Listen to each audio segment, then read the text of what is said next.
নমস্কার। এই বর্ষায় চটপট আর একটু স্পাইসি খেতে কারই না ভাল লাগে। আজকের রেসিপি ক্রিস্পি বেবিকর্ন। আমি এখানে বেবিকর্নগুলো ভালো করে ধুয়ে নিয়েছি,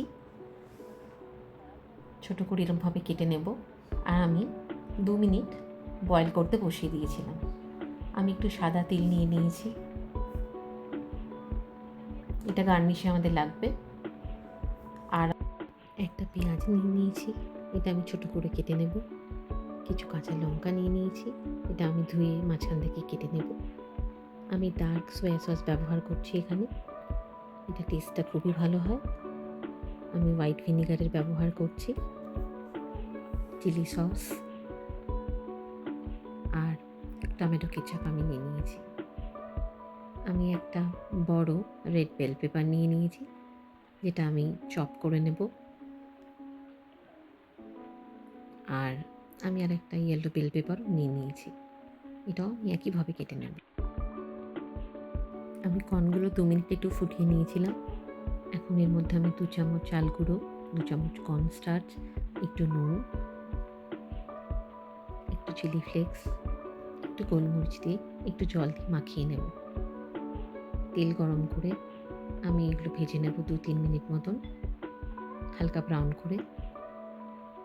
এইদিকে আমি সসটা রেডি করে নিচ্ছি। আমি সয়া সস দিলাম 3-4 চামচ, ভিনিগার আমি 3 চামচ দিচ্ছি, আর 2 চামচ টমেটো কেচাপ, 2 চামচ চিলি সস। এটা আমি ভালো করে মিশিয়ে নেব। এবার ভেজে রাখা কর্নগুলো আমি তুলে নিলাম। ওই তেলের মধ্যে আমি একটু গার্লিক দিয়ে দিলাম, ভালো করে ভাজা করে নেব। রেড বেল পেপার গুলোও ভাজা করে নেব, হালকা করে নিয়ে নেব। বেশি নরম করব না, একটু হালকা ক্রাঞ্চিনেসটা থাকে যাতে, সেইভাবে একটু ভাজা করে নেব। এবার পেঁয়াজগুলো দিয়ে দিলাম, এটাও আরও 1-1.5 মিনিট মতন আমি নাড়াচাড়া করে নেব। এবার আমি সসগুলো মিলিয়ে নিচ্ছি। বেবিকর্নগুলো ছেড়ে দিলাম, একটু ভালো করে টস করে নেব। আমি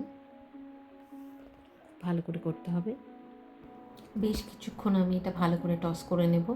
নামিয়ে নিয়েছি, ওপর থেকে আমি সেসামি সিড ছড়িয়ে দিয়েছি। কি সুন্দর দেখুন কালার এসছে, আর খেতে অসাধারণ হয়েছে। তাহলে এই বর্ষাতে আপনিও এনজয় করুন ক্রিস্পি বেবিকর্ন। আবার দেখা হবে, ভালো থাকবেন, নমস্কার।